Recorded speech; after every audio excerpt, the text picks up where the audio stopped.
Kwa ndio maana pia nimeamua kuingia kwenye kilimo hiki ambacho kitanisaidia hapo baadaye. Sasa hivi bado nina nguvu, ninaendelea kupambana kwenye mashamba ya parachichi, lakini hii kazi ya miti mingine nimefanya kwa kuangalia maisha ya baadaye, baada nitakapokuwa nimezeeka na nguvu zimepungua. Unaweza kujibu swali la utagombea ama hautagombea katika uchaguzi huu tunaokwenda hivi sasa wa rais wa bunge na madiwani, au katika chama pia miaka kadhaa ijayo utagombea? Mimi ndio ni mwanasiasa, bado ni mwanasiasa mwenye umri mdogo, kwa sababu bado kuna wanasiasa kama leo unamwona mzee Wasira ana miaka zaidi ya 80, lakini ndo makamu mwenyekiti wa CCM Tanzania bara. Mzee Wasira amestaafu nafasi ya ubunge kama sikosei miaka 15 iliyopita.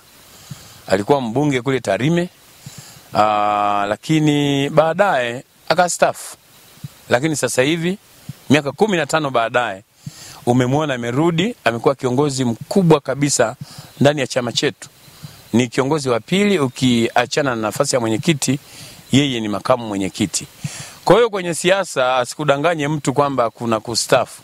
Mwanasiasa ni kama mchezaji wa mpira. Kila mchezaji anataka awe ndani ya uwanja ili muda wote aweze kuwa fiti. Kwa hiyo na mimi na malengo yangu kisiasa